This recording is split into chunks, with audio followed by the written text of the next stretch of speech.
Bueno, nosotros, yo les propongo lo siguiente,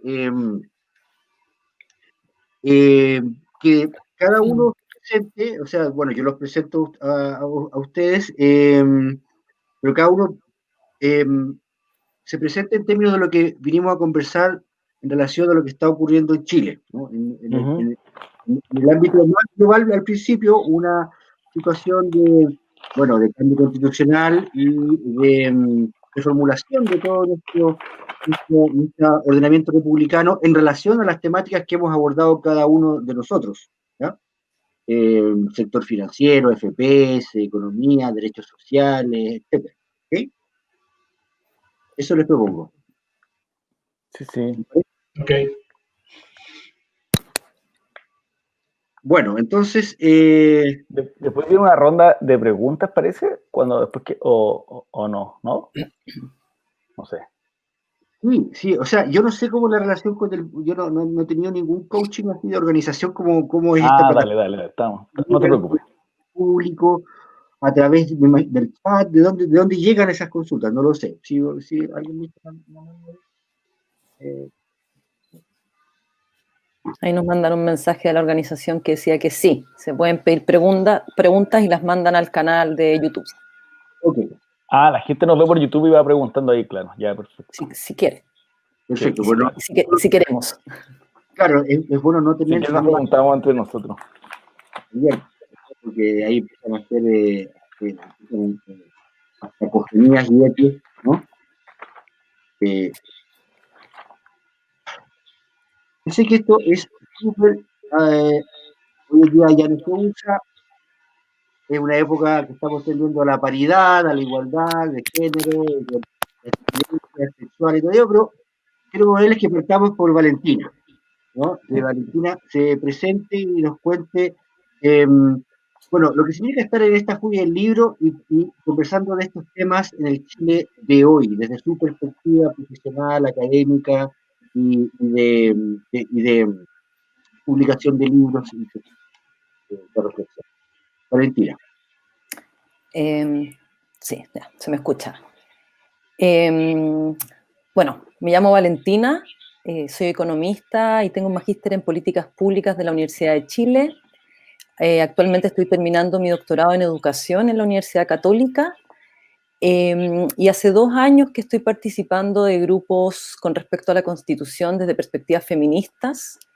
Y todo el marco ahora de mi trabajo de tesis va orientado un poco a ver desde perspectivas críticas a la economía como una ciencia social producida con, obviamente, sus sesgos que muchos de nosotros ya conocemos. Entonces, mi aporte yo, al menos hoy día, espero hacerlo desde ahí, como de cómo la economía tiene que ponerse un poquito al servicio de la Constitución y del vínculo con el Estado, más que pensarse como todo el contexto que tiene que sostener a la Constitución. Eso. Perfecto, clarísimo, contundente y directo. Tomás Jordán. Hola Carlos, hola Valentina, hola Marco, a la gente que nos escucha. Mi nombre es Tomás Jordán, soy abogado constitucionalista. He estado ligado alrededor de unos 10 años más o menos al debate constitucional en distintas esferas, tanto en la sociedad civil, la academia, y me tocó ser asesor de la expresidenta Bachelet en todo el proceso constituyente que llevó a cabo ahí en 2016, y me ha tocado asesorar al Congreso en casi todas las reformas, las últimas reformas constitucionales sobre el proceso también, así que es mi idea hablarles sobre el modelo de Estado, el Estado subsidiario, el camino hacia un Estado social y cuáles son los elementos que lo determinan uno u otro, y en el fondo la importancia que tiene definir un modelo de Estado en una futura constitución. Eso, gracias. Perfecto.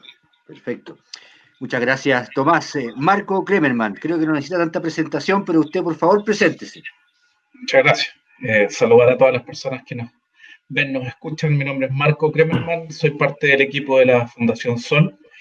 Soy economista y por varios años la Fundación Sol, ya está a punto de cumplir 15 años, hemos investigado sobre distintos temas vinculados con el modelo social, económico, político, y también desarrollando alternativas del mundo popular para distintas áreas. La más nítida es un sistema alternativo al sistema de pensiones, pero hemos trabajado en muchas áreas: sistema tributario, salario mínimo, modelo de relaciones laborales, entre otras cosas. Muchas gracias, Marco. Valentina, tocaste un punto fundamental de la reflexión desde la economía y la Constitución, la eventual nueva Constitución que se va a discutir y va a dotar a Chile eventualmente de nuevas instituciones, de nuevas miradas. Te pongo un ejemplo. El Banco Central, ¿no? El Banco Central de Chile, salvo rarísimas excepciones, todos sus miembros, todos sus consejeros de los últimos 30 años han sido todos hombres. Todos, absolutamente, salvo, insisto, algunas excepciones, Roxana Costa, si me puede quedar otra economista más, pero incluso ella, desde una sola mirada de la economía, de la doctrina económica, ¿no? ¿Cómo te haces cargo tú como economista y perteneciente a grupos de reflexión sobre la nueva Constitución, te haces cargo de esto? Bueno, yo no me voy a hacer cargo de eso sola, nos vamos a hacer todos cargos de eso. Y también creo que no hay que hacerse cargo de particularmente, o sea, no solo de como el producto final, que vendría a ser que tenemos solo hombres y pocas mujeres, que las mujeres no llegan a altos cargos. ¿Qué hay estadística? O sea, tenemos estadísticas de la brecha de género para tener un libro de 400 páginas o más desde que nacemos hasta que nos morimos en este país, incluyendo el sistema de pensiones, en fin. Entonces, lo que yo creo que para hacernos cargo de esto va también orientado a la forma en que hacemos economía, a la forma en que pensamos la economía. Y lo mismo pasa con la Constitución. La forma en que pensemos la Constitución tiene que sostenerse de algo que no sea solo la idea de la estabilidad económica. La Constitución no solo viene a darnos estabilidad económica, también viene a hacer, a producir o a definir los límites de los vínculos sociales en relación al Estado y no solo en relación como a lo que va a ser lo económico. Entonces creo que para hacernos cargo de estas brechas que tú dices y que están en todos lados, como que es difícil quedarse en una, tenemos que dejar de pensar que el problema es solo que discriminamos a mujeres versus hombres, sino que en realidad lo que discriminamos es todo lo que se ha feminizado. Todo lo que se ha feminizado, no es la mujer o el hombre como cuerpos, ¿no? También como cuerpos, pero hay un tema, y por ejemplo, y es un tema al que yo ahí doy mucho la pelea, es que la economía tiene un sesgo metodológico importantísimo, que es un sesgo metodológico hacia esta ansiedad por la cuantificación, donde lo cuantificable se asocia a variables masculinas, de racionalidad, de exactitud, de eficiencia, eficacia, y lo cualitativo, que podría ser, no se valora, porque hay una discriminación de género metodológico. Entonces, creo que una parte fundamental y que hay que trabajar para ver cómo incorporarlo en nuestra Constitución es dejar de pensar, y ahí puedo volver al Banco Central, ¿no? Hay que dejar de pensar el accountability, la rendición de cuentas de un Estado, de cómo lo está haciendo solo con números cuantificables, que podría ser el tema de la regla de oro fiscal, ¿no? Como no solo con eso tenemos que entender que un Estado lo está haciendo bien o mal. Eso. Espero haber... no, total. Es que cuando tú señalabas lo feminizado como algo que se destierra de la economía, de la epistemología económica, yo recuerdo, soy de la edad en que me acuerdo de niños que se discutían la Constitución del 80 y las reformas neoliberales, escuchaba a los mayores hablar de eso, y había un término que siempre se repetía en economía como algo negativo y denostable, era es que ese tipo vive de la teta del Estado. La teta del Estado, el acto de gratuito, la entrega de la leche materna, era algo que se negativizaba en economía, o sea, los subsidios, los apoyos, digamos, toda la labor del Estado social, ¿no es cierto? ¿Cómo subsiste todavía eso? Y estoy hablando de una terminología machista de hace 30, 40 años. ¿Cómo crees tú que, aparte de lo cuantificable, es eso que y me cuelgo lo que tú dijiste, lo que sea feminizable? Tú lo asociaste con lo cualitativo. ¿Con qué más? Bueno, está súper sustentado en esta idea del homo economicus, ¿no? Como de que, bueno, uno es un hombre, ¿no? Que es racional. Se supone que las mujeres también entramos en eso, y yo que no salí hace hace tanto, salí hace años ya del pregrado de economía, pero se nos enseñaba y uno escuchaba y decía, es racional, que las mujeres teníamos que tener un menor ingreso porque teníamos unas lagunas laborales por maternidad. Y en ese momento es como, sí, suena racional, pero uno se va a toda la literatura de por qué las mujeres son madres, a quién beneficia el que uno sea madre, a quién beneficia todo el tiempo que uno está ahí criando, dando la teta. Y todo eso es completamente invisibilizado como algo que es mayor a mi rentabilidad. No se visibiliza que es, gracias a eso, la sociedad sigue existiendo, ¿no? Gracias a eso tenemos, no sé, sujetos con vínculos afectivos producidos como con cariño. Entonces, o gracias a eso, simplemente es como seguimos existiendo en este mundo. ¿Por qué tendría que ser solo una decisión racional mía? Y así, así nos lo enseñaron a mi generación. Entonces, esa crítica, eso es lo que hay que cuestionar, creo yo, esa es la economía que se tiene que instalar, cuestionando un poco una epistemología, incluso una ontología, cuestionando eso para esta nueva constitución.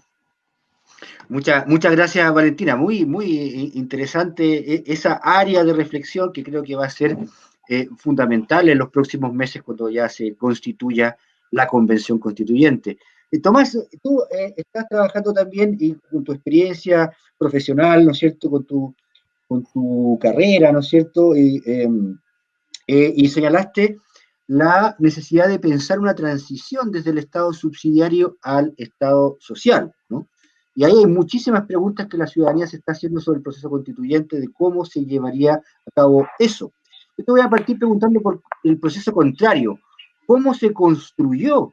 Sabemos que se construyó en dictadura el Estado subsidiario, ¿no? Sí. Pero ¿cuáles fueron los conceptos que aplicó el constituyente, la Comisión Ortúzar, para instalar el neoliberalismo y la subsidiariedad en el ordenamiento básico de la República? Cuéntanos eso antes de llegar a la reflexión sobre cómo desmontamos esto y caminamos hacia un Estado social. Sí, voy a partir un segundo antes. El golpe de Estado rompe con dos tradiciones chilenas, dos al menos.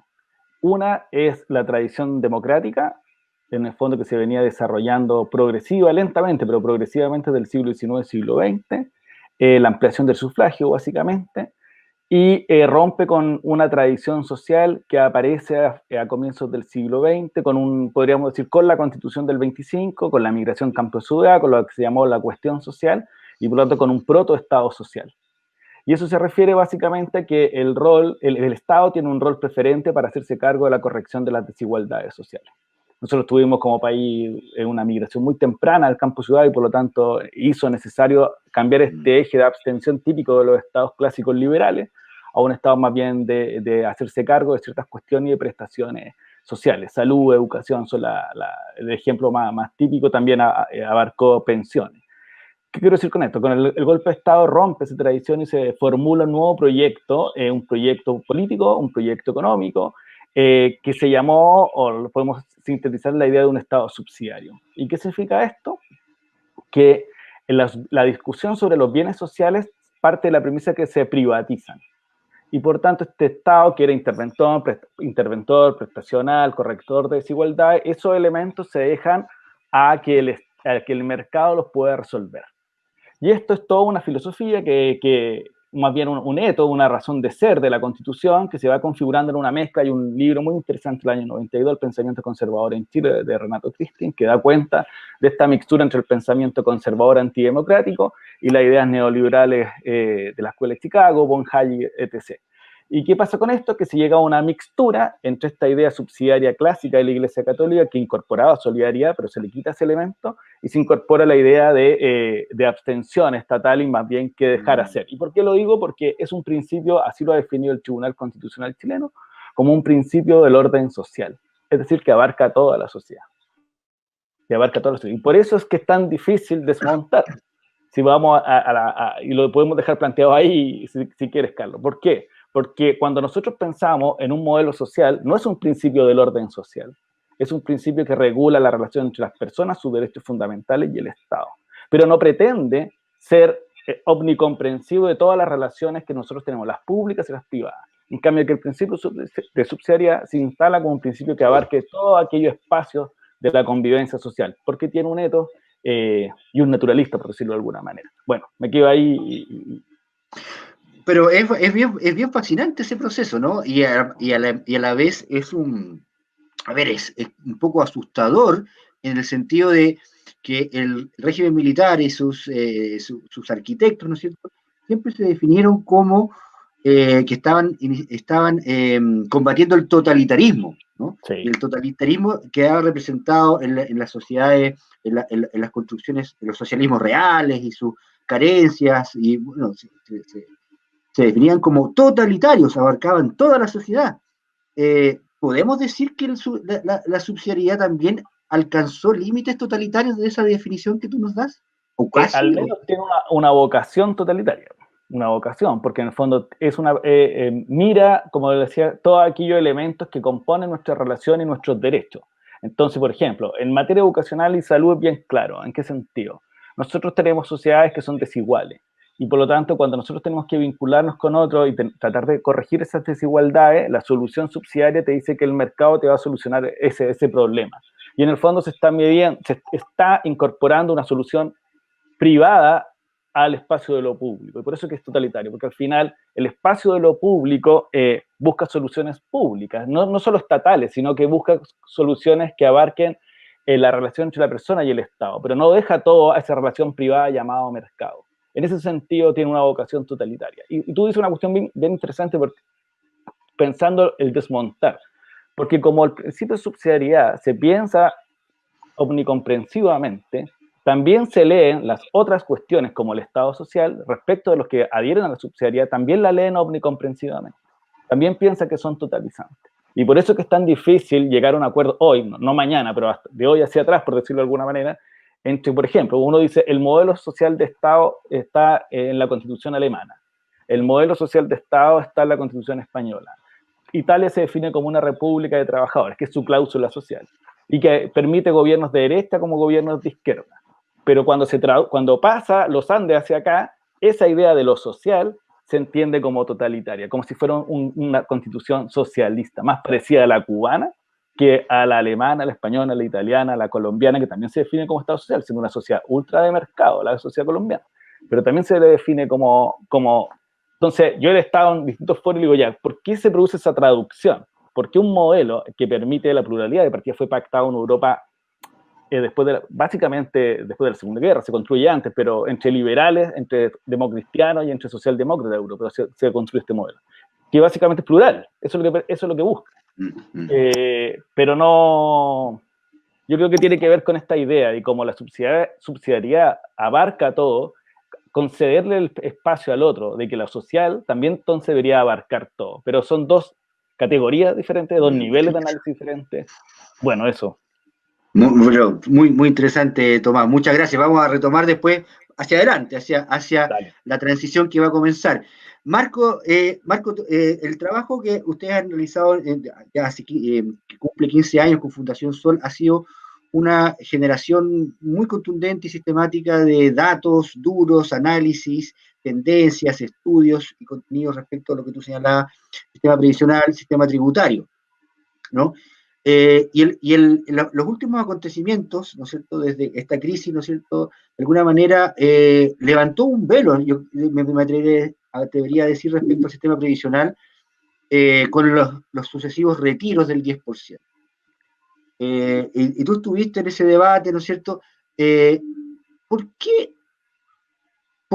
Y volvemos también a lo que señalaba Valentina, al tema de los economistas, o de las miradas económicas, sino hegemónicas, un adjetivo pesado, duro, pero creo que va por ahí. ¿Por qué las miradas económicas que entran al debate son solo un tipo de mirada, ¿no? Y escuchamos en ese debate para el retiro una serie de pronósticos apocalípticos, y en fin. ¿Cuál es tu mirada respecto a ese consenso, ya así llamado transversal de los economistas respecto al sistema previsional? Bueno, es muy importante esa reflexión. Dos cosas de contexto. La economía, como economía, es la administración del hogar, Y eso es muy importante siempre ponerlo sobre la mesa en la discusión. Y en segundo lugar, algo que es obvio, pero que en el debate público queda, que la economía es una ciencia social. Y por tanto, cuando hablamos del modelo económico, estamos hablando de decisiones políticas, no de decisiones científicas. Pasa que, desde mi punto de vista, los y las economistas, la mayoría hombres, ¿no?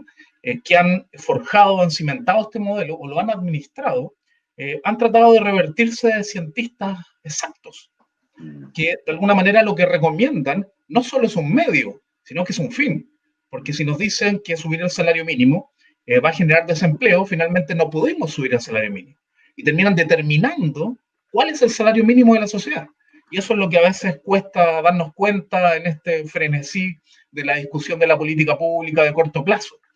Y en ese sentido es muy importante, por ejemplo, hacer esta conexión entre la construcción del modelo económico y político actual y justamente estos influjos epistemológicos.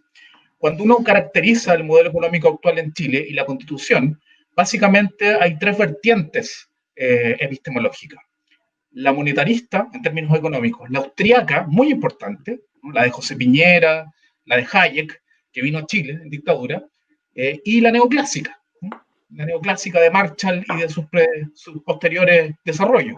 Entonces, en Chile tenemos esa mirada a la economía que se nutre de estas tres vertientes, tres escuelas de pensamiento económico, que son visiones de la economía, no son leyes, no son verdades. Hay 15 o 20 escuelas más de pensamiento económico que lamentablemente en nuestras universidades brillan por su ausencia, ¿no?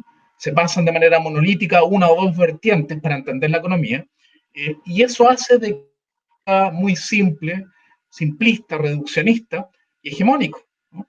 Y por tanto, cuando aparece la economía más como una ciencia exacta, como una ciencia social, nos dice qué podemos hacer y qué no podemos hacer, y cuando uno hace ese vínculo con lo que tú preguntabas, con el sistema de pensiones, que lo podemos conversar más adelante, pero desde mi punto de vista no es un sistema de pensiones, el sistema de FP, básicamente aparecen predicciones, aparecen sentencias, que ninguna se cumple. Dos, por ejemplo. La primera, cuando el actual gobierno nos dice que incorporar cualquier porcentaje de cotización a una idea de reparto, solidaridad intergeneracional, es el caos y es un impuesto al trabajo, pero lo termina proponiendo después del estallido social. Lo termina proponiendo con 3 puntos de cotización. Por tanto, una voltereta ideológica impresionante. Y en segundo lugar, cuando la discusión del primer retiro, en el segundo retiro quizás ya había más pudor, pero la discusión del primer retiro de las AFP, muchos de estos economistas transversales nos decían de que iba a haber un caos en la economía, de que las pensiones iban a bajar ostensiblemente, y tuvieron que retractarse. Creo que la frase simbólica es la del ex ministro de Economía, Juan Andrés Fontaine, que pide disculpas. Pide disculpas después de la discusión del primer retiro y dice, creo que fuimos muy extremistas en nuestros argumentos y si es que seguimos de esta manera nadie nos va a creer posteriormente. Y pide disculpas por haber sido tan extremista en los argumentos. Entonces, finalmente, lo que quiero decir es que la economía siempre es política. Y por tanto, antes de ver cuáles son los medios más adecuados para conseguir los fines, es la sociedad la que tiene que definir esos fines. Y cómo se definieron anteriormente y cómo se definieron para poder caracterizar el modelo económico en el cual vivimos, se definieron en dictadura. Y básicamente no hubo cambios estructurales de ningún tipo en los gobiernos posteriores. Bueno, se llamaba economía política también en los viejos tiempos, ¿no? Y eso le daba un marco también diferente, le daba también un contexto diferente a las reflexiones y debates que se tenían lugar. O sea, como que, y también me acuerdo que Valentina lo mencionó, o sea, como que fue al revés, ¿no? Todo pasó a ser económico, la economía, la gestión sobre todo lo que se llamaba, ¿te acuerdas? En los 90, los sacrosantos equilibrios macroeconómicos, que parecían tener mucho sentido, por lo menos durante un periodo de auge económico. Es verdad, había que evitar que la economía se recalentara, ¿cierto? Y por eso había una serie de resguardos al respecto. Pero también la pandemia como que nos dejó como, cuando empezó la pandemia, parecía como que el equipo económico y los economistas transversales estaban pensando no en términos de crisis, sino que en términos de holgura. No había que gastar mucho, había que ser austeros, había que ser muy cautelosos con el gasto público. ¿Cómo ves tú eso, Marco? ¿Por qué siguieron de largo como si estuviésemos en los tiempos, los happy times de antaño? Claro, estaban operando en base al piloto automático. Al parecer, es como si esta fuese una crisis más, o una situación particular que tenemos cada 5 años cuando tenemos una crisis epocal, ¿no? Y efectivamente yo creo que no podían hacerlo de otra manera, ¿no? Están formados y ideológicamente están preparados para contestar con políticas focalizadas, con políticas de austeridad. Y hay un dato que es bien decidor, ¿no? Por ejemplo, yo creo que la mejor política para enfrentar la crisis era el impuesto a los altos patrimonios, vale decir que efectivamente, más allá del eslogan, que los más ricos, los beneficiados principales del modelo de acumulación en Chile pagaran, ¿no?, la crisis, y no los trabajadores y trabajadoras. Pero las segundas alternativas era recurrir a los activos del Tesoro Público que tiene Chile y al endeudamiento, ¿no? Efectivamente, el endeudamiento ha aumentado de manera importante en la última década y este año vamos a cerrar con entre un 33 y un 34% de deuda pública con respecto al PIB. Y se ha montado un debate público de que nos volvimos locos, locas y que estamos tirando la casa por la ventana. Pero cuando uno observa el nivel de endeudamiento de un país similar a Chile en términos de PIB per cápita comparable, Croacia, por ejemplo, que tiene un PIB per cápita casi igual al chileno, el nivel de deuda pública es de un 87%, va a cerrar este año en 87%, y Croacia no tiene ningún problema fiscal, ¿no? No hay una discusión en Croacia porque los equilibrios macroeconómicos se están rompiendo, entre otras cosas. Entonces, esa es la distancia que existe entre lo que nos dicen, lo que nos imponen, y lo que se transforma en una especie de verdad revelada, y lo que sucede en otras partes del mundo, ¿no? Y ahí es cuando, por ejemplo, el ex presidente Saller fue una de las pocas voces que decía, por favor, ¿no?, aquí podemos llegar fácilmente a 50% de endeudamiento y no pasa nada, ¿no? Sin duda, eso lo vamos a tener que proveer, y eso va a significar más plata a futuro, pero comparémonos con otros países. Yo creo que efectivamente la pandemia ha dejado al desnudo que muchos de los argumentos que nos han dicho por décadas son errados, técnicamente son errados, ¿no? Políticamente son cuestionables, en primer lugar, como cualquier argumento, como el mío, como el de Valentina, como el de Tomás, son discutibles todos, pero técnicamente son errados, porque se basan en pura ideología y se basan en algo que está totalmente desanclado de lo que opera en la realidad, sino se basa, desde mi punto de vista, en una especie de derecho adquirido de la ley chilena. El modelo económico es un derecho adquirido de la ley chilena y por tanto desde esa manera se van construyendo los argumentos para ese modelo, no en términos comparados, por ejemplo. Wow, realmente creo que, muchas gracias Marco, creo que ese también es un foco importante de discutir, ¿no? Cómo la crisis y la pandemia pusieron en evidencia muchas cosas que estaban naturalizadas. Yo diría que los últimos 10 años y los últimos 5 quizás se han desnaturalizado muchas cosas que pasaban como normales, ¿no? O sea, uno ve, no sé, todo lo que era el acoso callejero o el lugar de trabajo, estaba naturalizado, ¿no es cierto? Estaba naturalizado también cierta relación impropia o cercana entre menores de edad y sacerdotes, se desnaturalizó. Muchas cosas. En el campo de la economía y de la regulación, sobre todo el rol de la reflexión y de la creación de pensamiento económico, y esto, por eso quiero con esto terminar la ronda de preguntas, así como, porque también estamos impugnando el modelo patriarcal, heteronormado. Entonces, yo como moderador siempre estoy haciendo las preguntas. Yo les quiero proponer una cosa diferente. Ustedes en sus saberes, ¿no es cierto?, también se pregunten, porque también hay por ejemplo, ¿qué pasa qué va a pasar en la Constitución si se deroga, por ejemplo, el decreto ley 3.500 o sus disposiciones? ¿Qué va a pasar? ¿Qué va a pasar si se deroga la ley de pesca? Son preguntas que Tomás nos puede responder. Valentina, el pensamiento económico, no sé, hay una tradición de invisibilización de las mujeres del pensamiento económico, y estoy pensando en Joan Robinson, en Anna Schwartz, son unas economistas colosales, y sin embargo, cri, ¿no es cierto?, el que se lleva el premio Nobel es el hombre, ¿no?, con el cual ella trabajó. O sea, es como una cosa asombrosa, ¿no? O sea, ¿y quién hacía los cálculos? ¿Quién estaba ahí con las reglas de cálculo? Anna Schwartz, ¿no es cierto? Así como hormiguita trabajando, y el otro monono se lleva el premio Nobel de Economía. ¿Cómo desde la academia terminamos con eso, ¿no? ¿Cómo terminamos con esa hegemonía masculina del pensamiento económico, de la producción de conocimiento y del reconocimiento de dicho trabajo intelectual? Valentina, estás con mute. Estás muteada. Sí, parto yo. Sí. Ya, pensé que como que habían dos preguntas, siento, ¿no? Como... No, que yo era un comentario, me parece, ¿o no? Era sí, como un ya. Sí. Eso entendía acá, o sea, perdón, no, sí. Como que era un llamado a cuestionarnos nosotros mismos. Sí. Nosotros mismos, sí.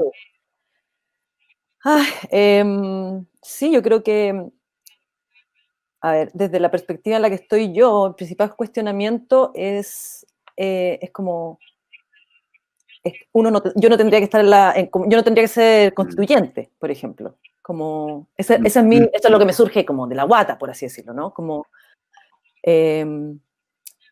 no sé si lo mencionó Marco o Tomás antes, que era que algo se tiene que definir primero, que es este vínculo como entre la población, el Estado, que tiene que ser previo a esta relación economicista, ¿no? Previo a que yo te subsidio, es previo a eso.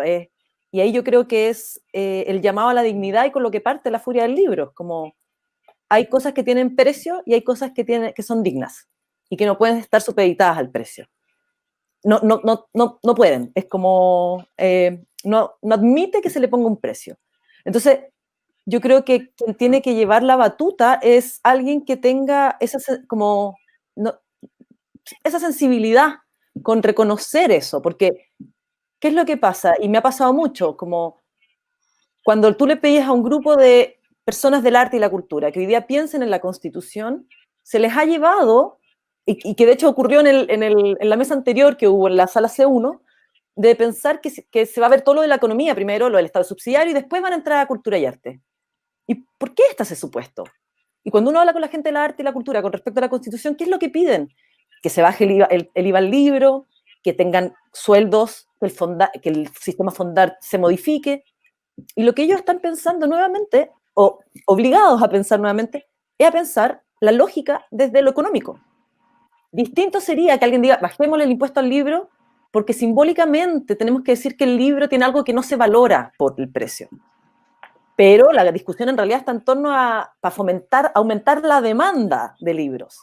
Entonces, creo que esa es la autocrítica que uno se tiene que hacer como economista, ¿no? Como otra fuerza, que no es la economía, tiene que ser el que lleva la batuta, el ritmo de esta Constitución, y que permita que los distintos oficios, las distintas profesiones, los distintos quehaceres, los distintos proyectos de vida no estén supeditados completamente. Obviamente hay un aspecto económico, nadie lo niega, pero no pueden estar supeditados completamente a lo que es la economía, a lo que es lo económico, a lo que es el precio, a lo que es los mercados, a lo que es la oferta y la demanda. Y esa es algo que yo creo que como desde la economía feminista, por ejemplo, toda la idea de incorporar lo que ha sido invisibilizado. Las mujeres que han estado trabajando como economistas feministas han tratado de incorporar todos aquellos mercados que no han sido valorizados, que son feminizados, como por ejemplo los cuidados. ¿Quién cuida a la tercera edad? ¿Quién cuida a los niños? Y no es solo eso, creo yo.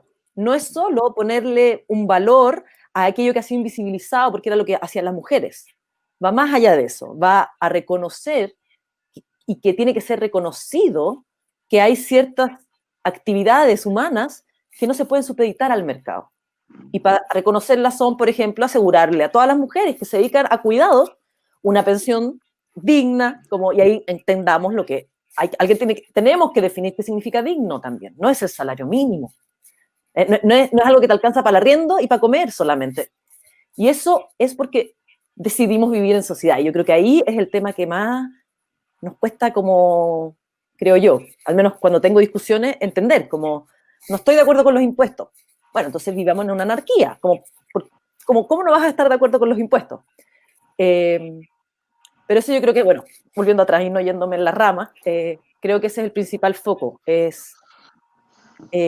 La economía no define todo y todos lo sabemos, solo que esta valorización por lo racional, lo eficiente, la sensación de certeza que mencionaba Marco, como de que lo cuantificable me va a dar como la certeza, no es así. No es que sea falso, pero es solo una foto en un momento de toda una complejidad de lo social que está ocurriendo. Muchas gracias, Valentina. A ti, Carlos.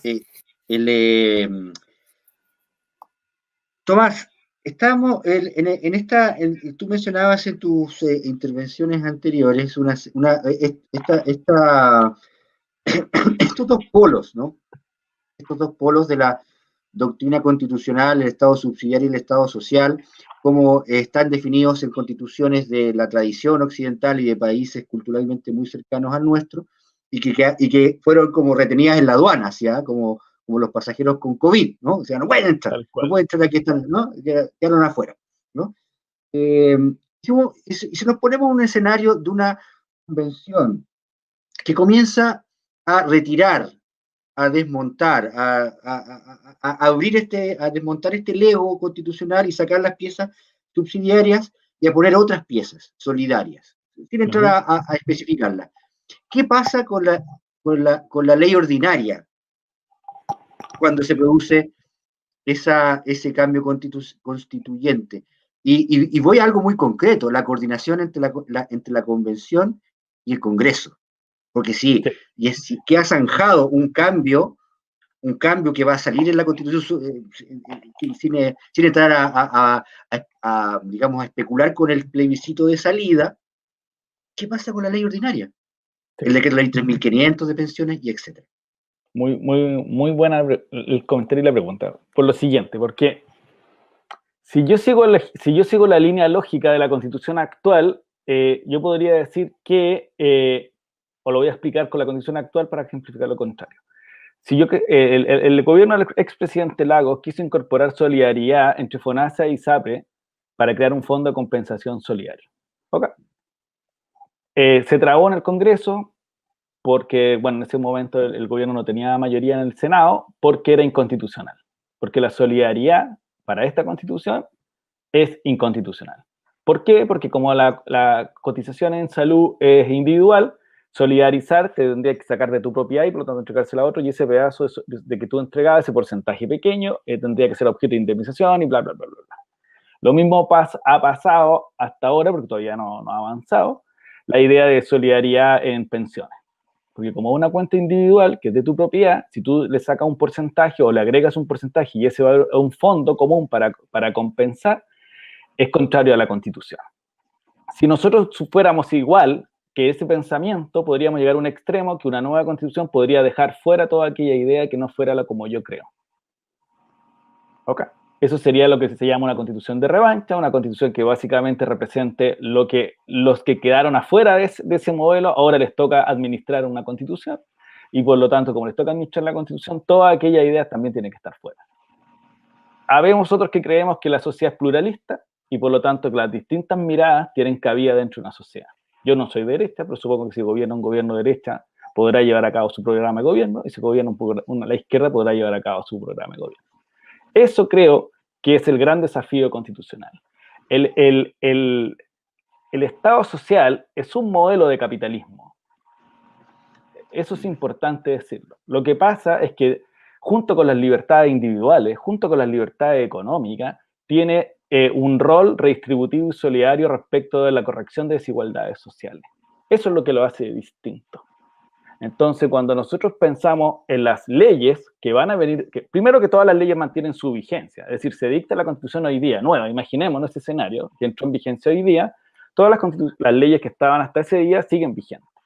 Se produce un fenómeno que se llama de ultraactividad de la ley, por lo tanto hay que examinar cuáles de esas leyes, de acuerdo al nuevo texto, mantienen su vigencia constitucional, es decir, son de acuerdo a la Constitución, están conformes a ella, o va a haber un proceso de inconstitucionalidad sobreviniente porque lo que dice esa Constitución no se adecua o no se ajusta a lo que dice esa ley, no se adecua al nuevo texto constitucional. Y ahí me parece que va a estar mediado por lo siguiente. ¿Por qué? Porque si nosotros aceptamos que haya una sociedad pluralista, y que por lo tanto que las reglas de mayoría primen el Congreso, y ahí era muy interesante tu relación entre el modelo de Estado y Congreso, deberíamos aceptar que la regla mayoritaria sea la que vaya determinando y se vayan acordando ciertas cuestiones, pactando ciertas cuestiones. No necesitamos que la Constitución nos amarre todo, no todo, pero el acuerdo político es el que se tiene que ir fraguando a partir de esta idea de nueva Constitución. Y en ese sentido, habrán cuestiones del decreto de ley 3.500 que seguramente, estoy especulando, podrían llegar a ser inconstitucionales o podrían ser corregidos y por lo tanto no ser inconstitucionales ni tampoco y volver a adecuarse. Es decir, lo voy a ejemplificar así, en vez de derogarlo, yo podría reemplazar y generar un fondo de compensación dentro de él. Lo ideal, estoy hablando en términos de realidad, porque en el fondo lo ideal sería una nueva ley, todo lo que, y por lo tanto hacer un sistema tripartito en materia de pensiones.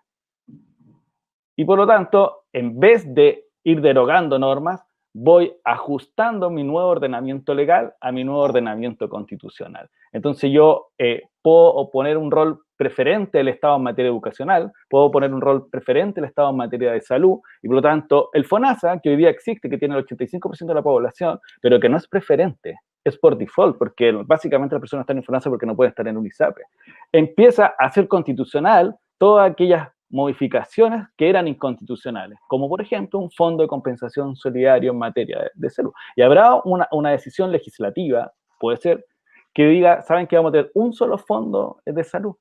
Un solo sistema prioritario de salud, un sistema público y seguros privados complementarios, un modelo que existe en el mundo occidental, desarrollado, y por lo tanto la nueva legislación no me la puedo impugnar de inconstitucional porque es plenamente constitucional en el evento en que yo salga de este eje extremo que estoy y vaya incorporando ciertas cuestiones, que tampoco es que ser tan, no son modificaciones tan radicales, lo voy a decir así, porque si yo pongo una cláusula que diga Chile es un Estado democrático y social, todo aquello que hasta el día de hoy no se podía hacer, se podría hacer. Bueno, ha sido difícil, tanto así que el ex senador Enrique Silvacín en la reforma del 2005 propuso esa indicación y fue rechazada de plano en la Comisión de Constitución del Senado. No pudo avanzar ni medio trámite, nada, no pudo avanzar, porque esa idea, vuelvo al punto inicial, que es más bien ideológico-conceptual, se le mira como si fuese lo mismo de estatalizador o omnicomprensivo como si fuera subsidiaria. Entonces ahí está la pugna más difícil de lograr. Es como ponernos de acuerdo en esos 2/3, que es posible pensar un modelo de sociedad, de Estado más bien, de relación persona-Estado y sus derechos, no de sociedad, perdón, en cual decisiones legislativas mayoritarias de carácter retributivo y solidario también pueden ser constitucionales y por lo tanto pueden ser habilitantes de un modelo distinto y tener un modelo distinto. Y eso es, y lo que yo estoy diciendo no es nada teórico, es todo lo que ha ocurrido en múltiples países en los últimos 80, 100 años. Nada de lo que estoy diciendo es teoría, es todo práctica. Maravilloso. Muchas gracias, Tomás. Vamos uniendo los temas, ¿se ven? Previsión, que es un tema económico y financiero, pero también es un tema constitucional. Género, feminismo, feminidad, corporalidad y política, biopolítica, por ahí se hablaba, ¿no es cierto? Parece que vamos a tener que entrar en el área muy chica en este proceso de redefinición institucional de nuestro país, ¿no? Democrático, participativo, involucrando a la gente, a todos los estamentos de la sociedad, a los territorios, ¿no? y sus agrupaciones, ¿no?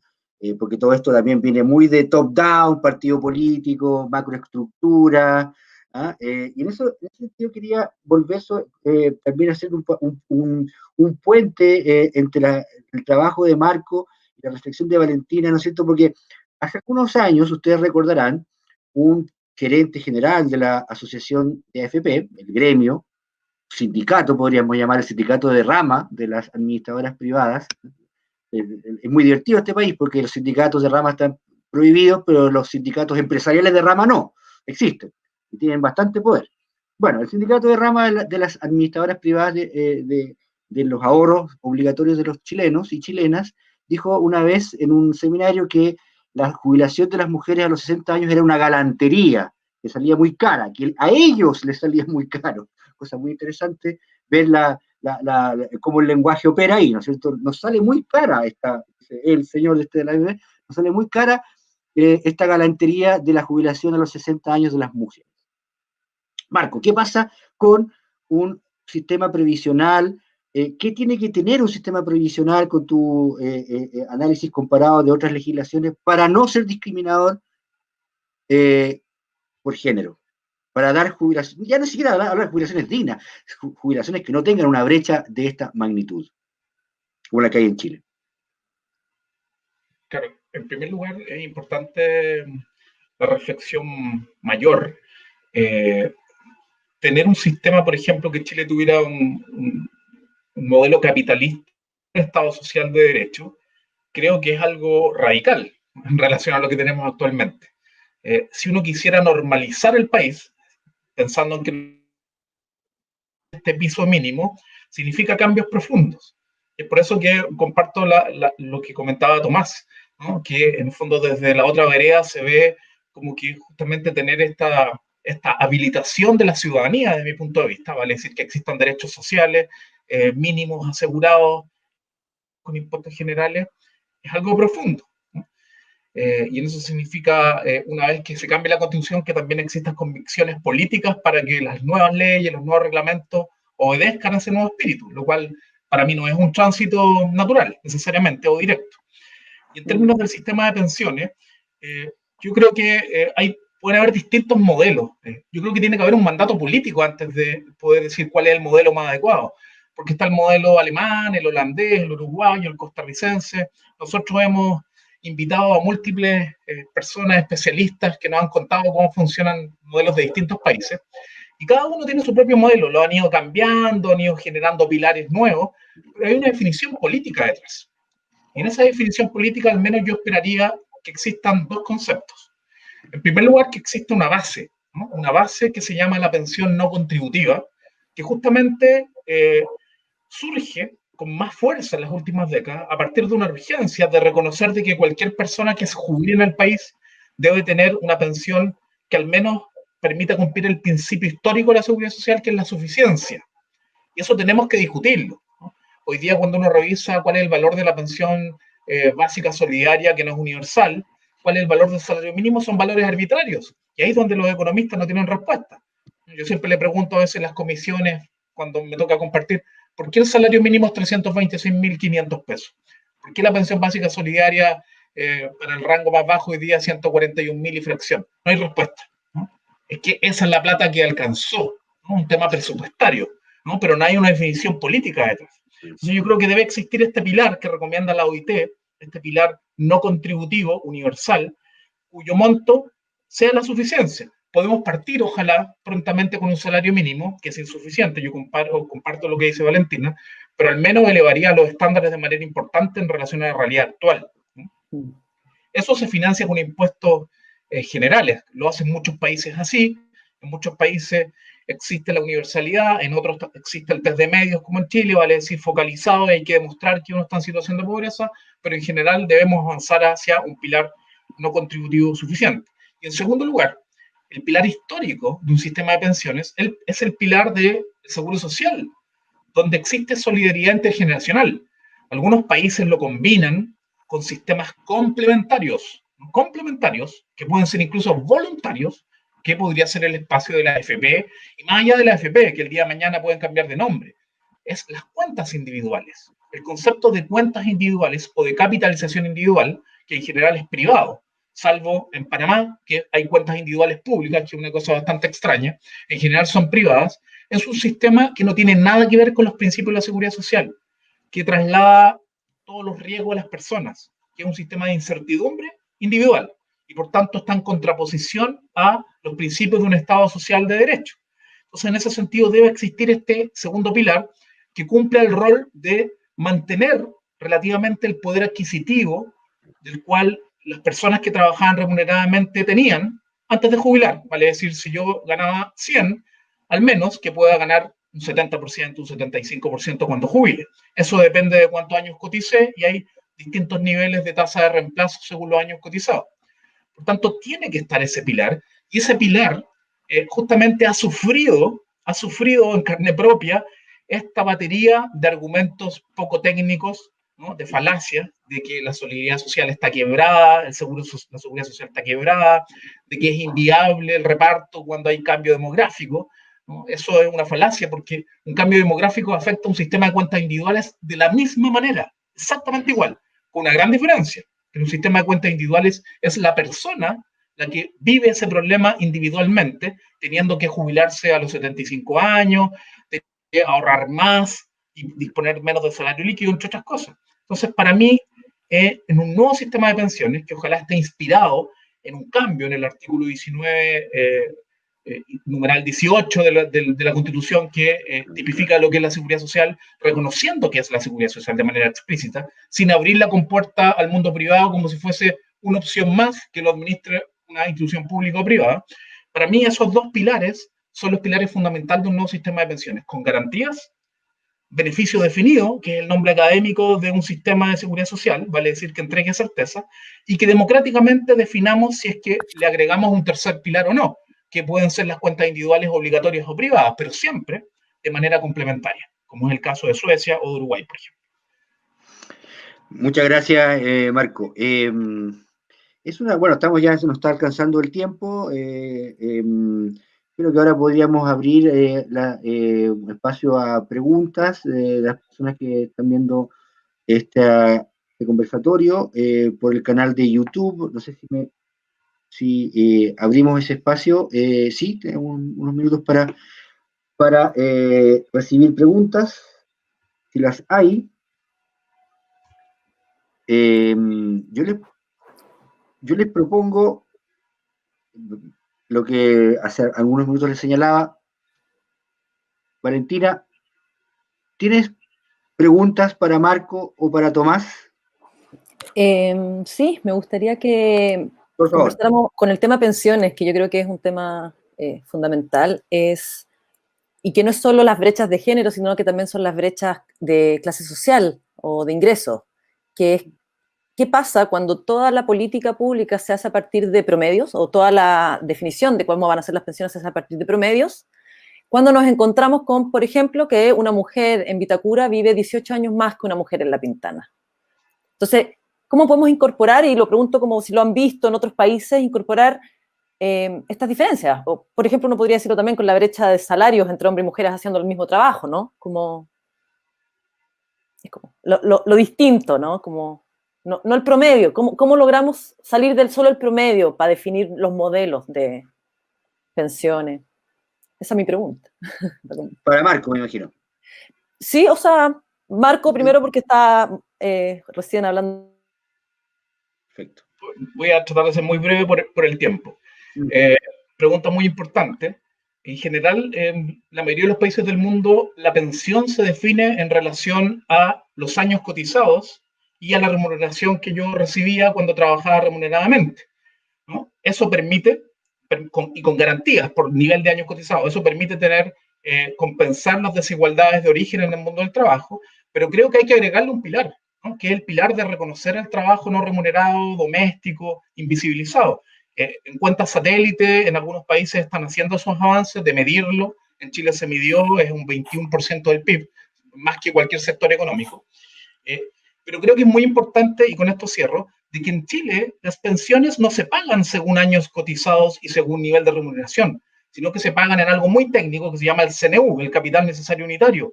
Y uno de los componentes de ese CNU, junto con la rentabilidad futura y presente, son las tablas de mortalidad. Por tanto, a las mujeres se les analiza en cuanto clientes, y son clientas que viven más años, y por tanto lo que ahorran se distribuye en más años y se transforma en una menor pensión, y son homogéneas. Vale decir, una mujer de La Pintana se le trata igual que una mujer de Las Condes. Un sistema de seguridad social justamente debe corregir aquello. La redistribución no solo debe ser intergeneracional, sino intrageneracional.